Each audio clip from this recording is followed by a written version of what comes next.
నిజంగా నేరస్తులు ఉన్నారా? వాళ్ళు వచ్చి క్షమాపణ క్షమిస్తాం. క్రైస్తవులు అనేది మేము పగలు తెచ్చుకోం. వాళ్ళు పడతామని తెలుసు, వాళ్ళని కొట్టించుకోవడం తెలుసు, వాళ్ళకి తీర్థం తెలుసు, మమ్మల్ని తీసుకోవడం తెలుసు, వాళ్ళు హింసించడం తెలుసు, మాకు హింసపడతం తెలుసు, వాళ్ళు మమ్మల్ని నిందించడం తెలుసు, మాకు నిందపడతం తెలుసు, వాళ్ళకి చంపడం తెలుసు, మా దేవుడు చనిపోమని తెలిసాడు.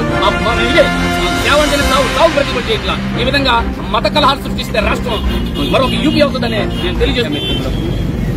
మరి మాస్టర్స్ ఫెలోషిప్ ప్రతిపాటు నుండి, అలాగే తోటి ఫెలోషిప్ నుండి, Christian joint action committee CPS నుండి, archbishop doctor Joshua Daniel గారు మీ ద్వారా ప్రభుత్వ అధికారులకు కొన్ని ప్రశ్నలు ఇవ్వాలనుకుంటున్నాను. ఇప్పుడు ఎవరైతే పగడాల ప్రవీణ్ కుమార్ గారు మద్యం సేవించాడు, బార్ షాపులకు వెళ్లి కొనుక్కున్నాడు అనే తప్పుడు ప్రచారం చేస్తున్నాడు ఈ వ్యక్తి వెళ్లి మీడియాలో వచ్చిన వీడియోని వచ్చిన 10 నిమిషాలకి మేము ట్రేస్ చేసి ఒరిజినల్ వీడియో తీసాం. మనవాళ్ళు కూడా ఇటు తాగి మందు కొనుక్కొని ఇటు తాగి చచ్చాడు అనేది ఏఐలో అందరికి అర్థమయ్యేటట్టు చెప్పాలి సార్. ఎక్స్పర్ట్స్ ఎవరిని ఉంటే వాళ్ళు తయారు చేసి వదలండి. ఇలాంటి ఇటు మనవాళ్ళు కూడా ఇటు తాగి మందు కొనుక్కొని ఇటు తాగి చచ్చాడు అనేది ఏఐలో అందరికి అర్థమయ్యేటట్టు చెప్పాలి సార్. ఎక్స్పర్ట్స్ ఎవరిని ఉంటే వాళ్ళు తయారు చేసి వదలండి. ఇలాంటి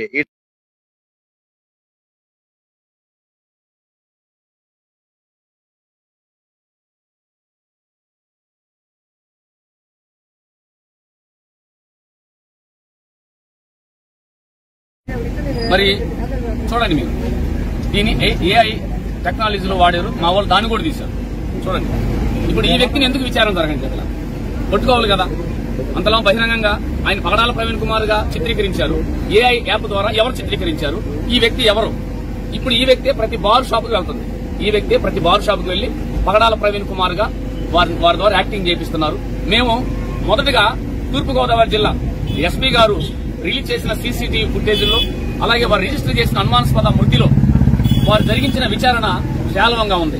అయితే ముఖ్యమంత్రి గారు, నారా లోకేష్ గారు, హోంమంత్రి గారు స్పందించి నిష్పక్షపాతంగా దర్యాప్తు చేయమని ఆదేశాలు ఇచ్చినా మాకు ఎందుకు ఇంత దారుణమైన సందేహాలు వచ్చినాయంటే, మొదటగా ఫస్ట్ పోలీసు వారు చూపించిన సీసీటీవీ ఫుటేజ్ లో ఈ వ్యక్తి ఉన్నాడు. పగడాల ప్రవీణ్ కుమార్ గారు ఎంత ఎత్తుండ్రు, ఆయన బుల్లెట్ ఎక్కితే కాళ్ళు కింద స్లో మోషన్ లో చూపించారు. ఎప్పుడైతే మేము పగడాల ప్రవీణ్ కుమార్ కాదన్నామో ఆ వీడియో ఇంక రాని ఇట్లా. తర్వాత 26వ తారీఖు మార్చిన ఎస్పీ గారు 2 వీడియోలు చూపించారు. ఆ వీడియోలో ఒక చోట దూరంగా ఉంటే ఆయన వెళ్తున్నాడు, బైక్ ఫాస్ట్ గా వెళ్లి గుంటలో పడిపోయింది, తర్వాత ఒక కారు వచ్చింది, ట్రక్ వచ్చిందని చెప్పారు. 29వ తారీఖు ఐజీ గారి సమక్షంలో నిర్వహించిన ప్రెస్ మీట్ లో అదే ఎస్పీ గారు ఒక వీడియో చూపించి, ఇదిగో ప్రమాదం జరిగి 31 సెకండ్లకు ముందు పగడాల ప్రవీణ్ కుమార్ గారి వెనక సీన్ ఆఫ్ స్క్రీన్ లో ఆయన బుల్లెట్ వెనక 4 కార్లు వెళ్ళినాయని చెప్పారు. ఓకే, వారు అన్నట్టు ఒక యాంగిల్లో పగడాల ప్రవీణ్ కుమార్ గారు ఆయన వెనక 4 కార్లు వెళ్తే ముందున్న కెమెరాలో ఒక కారు ఒక ట్రక్ వెళ్ళింది, మిగతా కార్లు ఎందుకు వెళ్ళాలా? ఇది మేము అడుగుతున్నాం కదా. ఒకటి, ఎప్పుడైనా అనుమానాస్పద మృతి జరిగితే డాగ్ స్క్వాడ్ పంపించారా? పంపలా. 2, ఫింగర్ ప్రింట్స్ సేకరించారా? ఆ సీన్ ఆఫ్ ఎఫెన్స్ జరిగిన స్థలాన్ని ప్రొటెక్ట్ చేశారా? ప్రొటెక్ట్ చేయాల. క్రైమ్ ప్రొటెక్షన్ జరగాలి. అక్కడ విచ్చలవిడిగా వదిలేశారు. అక్కడ క్రైమ్ జరిగిన చోట, మహిమ దేహం ఉన్న చోట కొన్ని స్టిక్స్, బ్యాంబో స్టిక్స్ దొరికినాయి. ఆ బ్యాంబో స్టిక్స్ మీద ఏముండే? రక్తపు మరకలుండే. కనీసం అవి సేకరించారా? మేమందరం గోల పెట్టేదాకా సేకరించాలా. తర్వాత పగడాల ప్రవీణ్ కుమార్ గారి సెల్ ఫోన్ సిగ్నల్స్ టవర్స్ ని ట్రేస్ చేశారా? ట్రేస్ చేయాల. ఆయన డెడ్ బాడీ ఆడ పడినప్పుడు ఆయన సెల్ ఫోన్ ఏ టవర్ పరిగణలోకి వచ్చింది, ఆ సెల్ ఫోన్ టవర్ కింద ఏ సెల్ ఫోన్ వచ్చింది, ఆ సమయానికి ఎవరుంటారు చూసారా? చూడాలా. బాడీ మీద మా ఫింగర్ ప్రింట్స్ సేకరించాలా. టోటల్ గా ఇంకో దారుణం ఏంటంటే, ఈ ప్రపంచ చరిత్రలో యాక్సిడెంట్లు ఎన్నో చూసాం, కానీ వెళ్తూ బండి ఇలా పడితే ఇలా పడతాడు, బండి ఈ యాంగిల్ లో పడుతుంది. కానీ ఇలా బండి ఇలా మొత్తం పడుతుంది. ఏమంటే బాడీ ఉంటే బండి అంతా పైన ఉంటుందా? పడదు. ప్రపంచ చరిత్రలో ఏ అధికారులు చూపించలేరు. ఇది చంపి ఆయన మీద వేశారు. ఎందుకు వేశారు? పనూపిరితో ఒకవేళ ఉండి వాళ్ళు ఇంజక్షన్ చేశారండి. పాయిజన్ కావచ్చు, మొత్తం కావచ్చు అని మా సందేహాలు చేసి, అది ఎందుకు తాగుబోతుగా చిత్రీకరించడం ముందే పెద్ద ప్లాన్ చేసుకున్నారు. ₹1,00,000 దందా జరిగింది ఆయన మీద.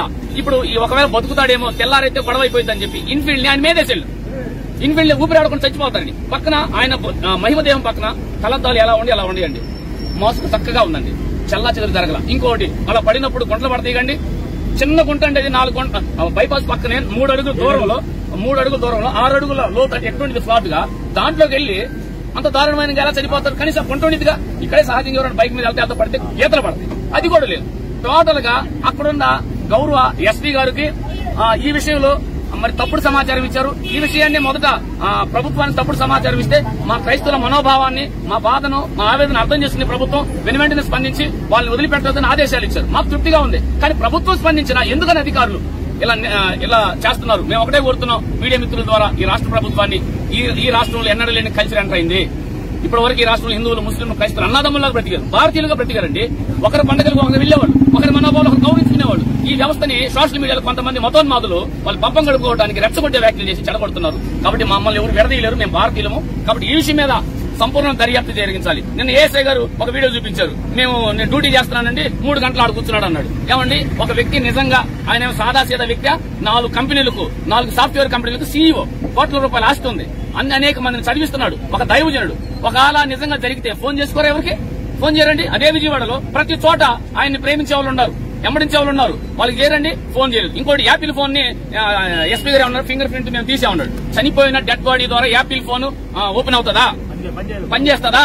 ఫేస్ ఉంటేనే, అది కూడా బ్రతికుండాల ఫేస్ బ్రతికున్న దానికే వస్తుంది. చనిపోయిన వ్యక్తి ఫింగర్ ప్రింట్ యాపిల్ ఫోన్ మీద ఎలా వస్తుందండి? మీరు కావాలంటే పగడాల పవన్ గారి ఫోన్లు చూడండి. ఇప్పుడు ఇంకో డ్రామా తెస్తారు, ఇంకో 2 ఫోన్లు చూపిస్తారు. ఇదంతా ట్రాష్, ఇదంతా మోసం. కాబట్టి దీనిని మేము చట్టబద్ధతలోకి వెళ్తాం. ఇప్పుడు ఎప్పుడైతే పోస్ట్ మార్టం వస్తుందో వచ్చిన వెంటనే మేము సేకరించిన వివరాలు ఇచ్చాం. మేము ఇచ్చిన వివరాలు ఏం చేస్తున్నారు? వాళ్ళు కౌంటర్ ఆర్డర్ చేసుకున్నారు కానీ నిష్పక్షపాతంగా ఎంక్వైరీ చేయట్లా. అయినా మాకు ఇక్కడ న్యాయం జరగదు. మేము మరొకసారి పర్సనల్ ముఖ్యమంత్రి గారిని కలుస్తాం, గౌరవ న్యాయస్థానాన్ని ఆశ్రయిస్తాం. దీని మీద జ్యుడిషియల్ ఎంక్వైరీ అడుగుతాం. గౌరవ న్యాయస్థానాలకు పవర్ ఉంది. ఇది సుమోటోగా తీసుకుని రిక్వెస్ట్ చేస్తాం. ఎందుకంటే నిన్ను తారుమారైంది కాబట్టి. ఇది కనుక చేయకపోతే రాష్ట్రం మాత్రం ఇంతే వెళ్ళిపోతా ఉండేది. రాష్ట్రం అంతా కూడా ఇది ఆగదు. ఇదేదో 4 రోజులు 10 రోజులు ఆగి నిరసించేది కాదు. ఇది స్వచ్ఛందంగా వచ్చిన ఉద్యమం. ఇది స్వచ్ఛందంగా వచ్చిన ఉద్యమం. మా రాష్ట్రం మీద ఉన్న బాధ్యతగా మత సామ్రాజ్యాన్ని కాపాడడానికి వచ్చిన ఉద్యమం. కాబట్టి మీడియా మిత్రులందరూ కూడా మీ వంతుగా నా పేరు అదే అంటుంది. ఇప్పుడు దర్యాప్తు చేస్తే ఇందాక నేను చెప్పిన ఎఫెన్స్ లో చేస్తే ఫింగర్ ప్రింట్స్ వస్తే, బాడీ మీద ఉండే, బైక్ మీద ఉండే వస్తే ప్రతి ఒక్క వ్యక్తి బయటపడతాడు. నేను ఇందా ఫస్ట్ చూపించిన ఫోటో వ్యక్తిని ఎందుకు విచారణ జరిగించలేదు? ఇప్పుడు ఆ వ్యక్తి ఆర్టీవీలో ఒక టీవీ వచ్చింది, వాళ్ళు మీడియా వాళ్ళు ఎవరు పంపిస్తే చేసినప్పుడు ఎవరు ఇతనని పట్టుకోవాలి కదండి. ఎందుకు టోల్ గేట్ దగ్గర ఈ వ్యక్తి కనపడతాడు, బార్ షాపుల దగ్గర ఈ వ్యక్తి కనపడతాడు. మీకు కావాలంటే నా దగ్గర చూపిస్తా, మీకు విడిగా ఇస్తా. ఏఐ టెక్నాలజీ ఎప్పుడు వాడారో, ఎంత రీచ్ లో వాడారో కూడా చూపించారు.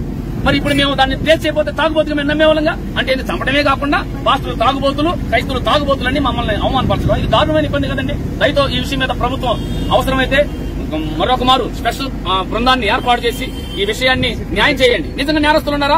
వాళ్ళు వచ్చి క్షమాపణ కోరమండి, మేము క్షమిస్తాం. క్రైస్తవులు అనేది మేము పగలు తెచ్చుకోం. మేము వాళ్ళు పడతామని తెలుసు, వాళ్ళకి మేము కొట్టించుకోవడం తెలుసు, వాళ్ళకి తిడతం తెలుసు, మమ్మల్ని తిట్టించుకోవడం తెలుసు, వాళ్ళు హింసించడం తెలుసు, మాకు హింసపడతం తెలుసు, వాళ్ళు మమ్మల్ని నిందించడం తెలుసు, మాకు నిందలు పడతం తెలుసు, వాళ్ళకి చంపడం తెలుసు. మా దేవుడు చనిపోమని తెలిసాడు. మేము ఇదే సేవ అంటేనే చావు ప్రతిబడి చేయట్లా. ఈ విధంగా మత కలహాలు సృష్టిస్తే రాష్ట్రం మరొక యూపీ అవుతుందని నేను తెలియజేస్తూ నా మాటలు ముగిస్తున్నాను. అందరికీ వందనాలు.